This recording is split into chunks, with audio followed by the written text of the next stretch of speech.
Hi everybody, good afternoon. I know most of you in the room, but for those of you who don't know me, my name is Ranslow. I'm a junior here at Brevard College, and I am an English major with concentrations in literary studies and teacher licensure. My project today is a hypothetical proposed high school grammar course titled The Power of Language. I would like to begin with a question for you all to think about as you observe the overhead cartoons. Why are there so many comedic cartoons out there that specifically target grammar? If you think hard enough, the answer is clear. Grammar is quickly deemed uninteresting to students, and as those students grow older, it stays uninteresting. And in schools, that makes it that much harder for teachers to teach grammar.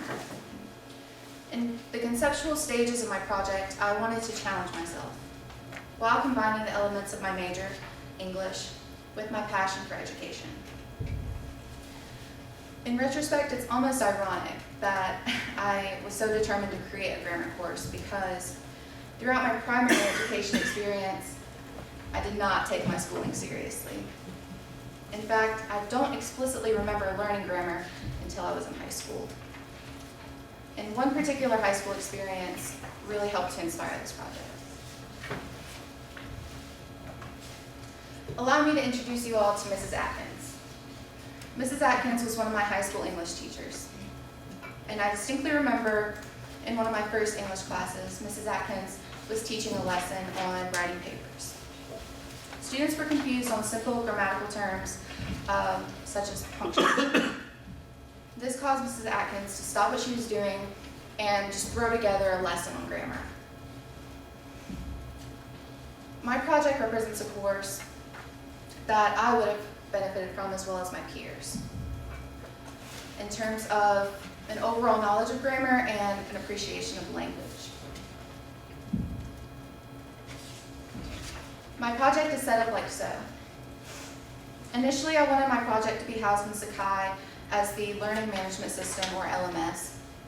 However, it became clear that Google Classroom was more appropriate because it's an emerging LMS in secondary education settings. Within Google Classroom are electronic copies of the complete course syllabus and schedule for the semester. The hard copies I handed out to you all. I also chose 5 specific and appropriate topics from the course schedule and created complete lesson plans of the specific topics. And you all hold also the final and 5th lesson plan. And in that lesson plan, you will find elements such as the South Carolina ELA standards, the learning objectives for that lesson, a list of materials and resources for that lesson, and a breakdown of the activities for that lesson. In each lesson, also, I created a Google slide presentation similar to this as a transitional and consistent visual guide for my hypothetical classroom. And this is just a snapshot of the Google Classroom classwork stream. There are 3 other subtopics like this. Here, students would find a specific topic of the day, such as what is language or the week 5 lesson, along with the planned activities and assignments for that lesson. Now that you've seen just a brief snapshot of my project, it wouldn't be right of me as a Brevard College student if you didn't actually experience it. So I want to walk you through a modified version of my 5th and final lesson plan, of which you all should have.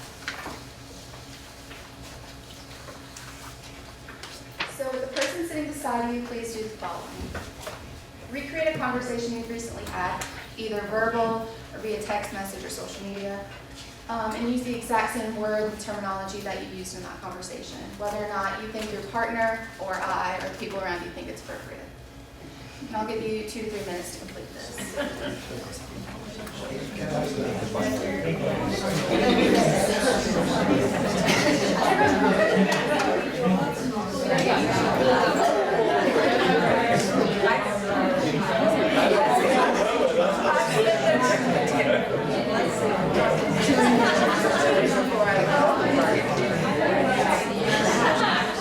No, we're not.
Is everyone finished up?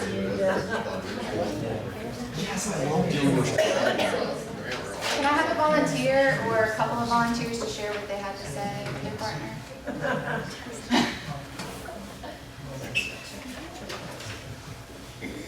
Yeah, sure. We just talked about how we accidentally came a little bit late, just in time for yours. That's perfect. What kind of language did you use? Just regular language. Regular language, so you didn't use like shorthand or text talk? Well, when we texted, yes, but in person. Anybody else?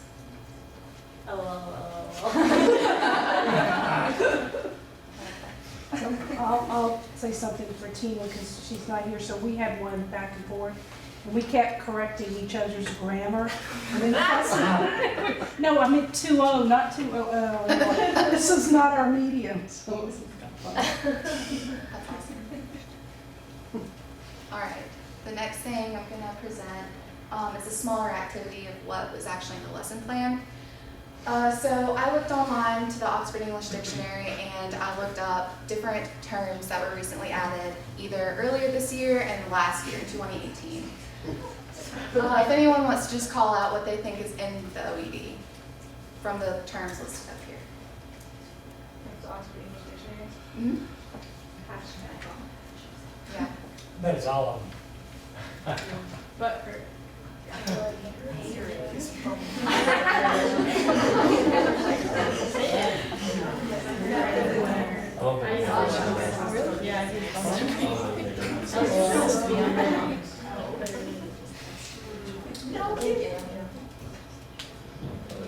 So as Dr. Tyner so correctly pointed out, all of these terms are in the OED, which is quite hilarious, and there are a lot more slang terms that are included in the OED that you wouldn't even dream of. It's eye-opening, to say the least. So the purpose of this activity is meant to strike conversation, like it has with you all, and provide insight to questions such as, what makes something dictionary worthy, or how does slang reflect culture? And this is all to get the hypothetical class thinking about slang and language. So the activities of the lesson that I just presented to you lead up to the project titled Slanguage. This project asks students to adopt a slang term and trace its grammatical origins and display the final product using some type of visual component, Google Slides, for example. And this project is the end of semester project, and it's the final major grade for the class. And I'd like to thank you all for participating in class today and listening to my presentation.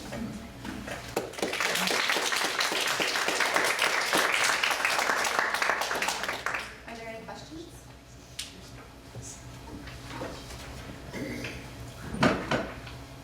So if the Urban Dictionary is one of your sources, I noticed on that slide, how exactly will you monitor, or will you be able to monitor for appropriate classroom language exploration and inappropriate? Well, the way I see it, I think language, whether it's appropriate or not, is important. And whether or not I monitor students, it's not really going to inhibit their use of language. They already know what the terms mean most likely anyways. I understand there are a lot of explicit language that is on the Urban Dictionary, but I think that's the purpose. I wanted them to kind of explore that and find a way to demonstrate that and find the importance of that in terms of grammar. And so when parents come to you saying, my child is doing a project on, what is your response? Well, I hadn't actually thought that far. You might have a point. Yeah, it's a good point, for sure. But kids say that stuff, and I don't think it's gonna do any good for them if I'm gonna monitor their language, because their parents probably aren't monitoring their language when they're not in their presence. If that makes sense. We could talk about this further. Yeah. Yes. Does the question, I haven't read it, does the question of audience, who they're communicating with, come into the use of language, in your perspective? In other words, not just language is a sterile event thing, but in fact, language is part of communications, right? Yes. So, the sending and the receiving, does the person receiving impact, do they talk about that when you talk about language? In terms of, are you? Making the choice of what you use, back to your Context point. appropriate. I'm gonna think about that. It would be, the Yeah. context is really a big part of communications. Yeah, It doesn't exist absent of Right. another or this. and I tried to create this project around the context of students and their use of language. Yeah, but even in Their their case, lives. don't they have to use it with someone? Right. So that's, in other words, if they're using it with their neighbor, it's one way of communicating. But if they're using it with the principal of the school, there's another way of communicating. Right. And that has to do with how you're gonna apply what you know about slanguage. It seems. Yes. So it's a thought. Yeah. I'd like to talk about this more with you. Maybe. I'm in the library. Yeah. Yeah. But you do talk, if you look in your course schedule, and this is a great part, you talk about audience. And so use some of the explicit words, why, who do you say this to, who do you not? Right. And the appropriateness of that. Right. It's a great context or question to do this. Why would you not say this to your parents?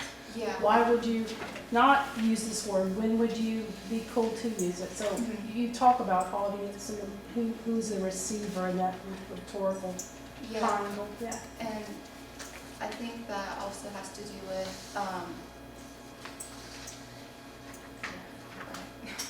Who's the audience? yeah.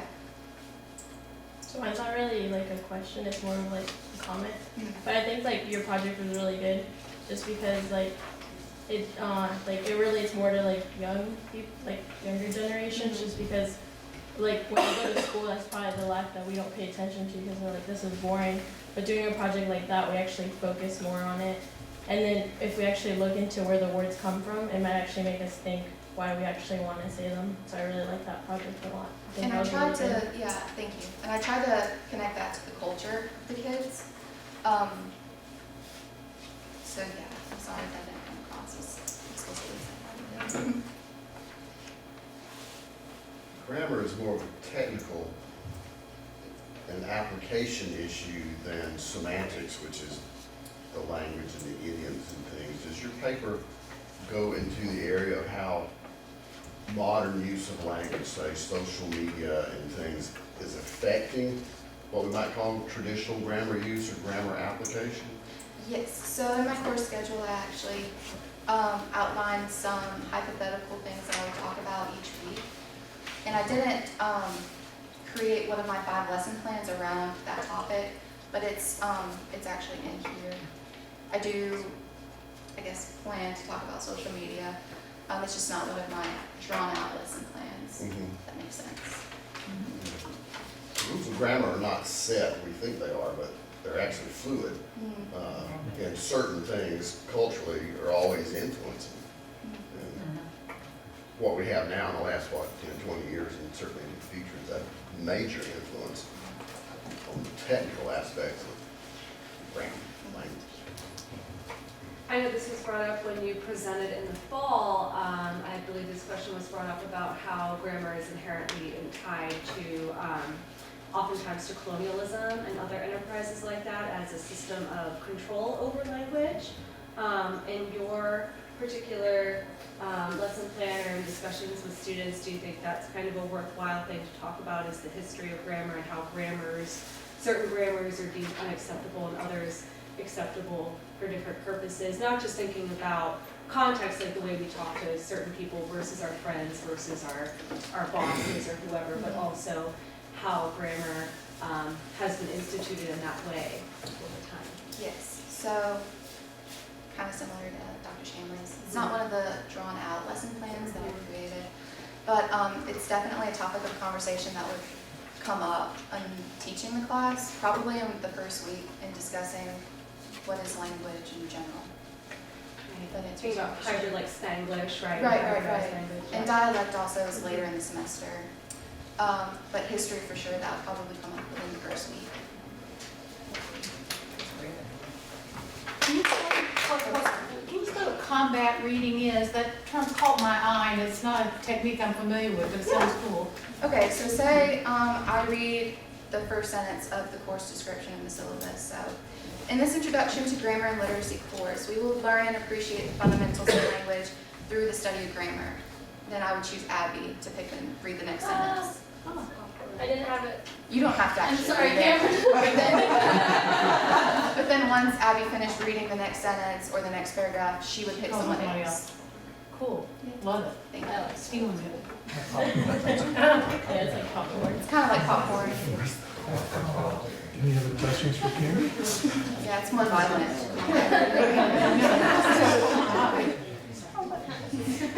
Are there Grammar for the Game of Thrones era, right?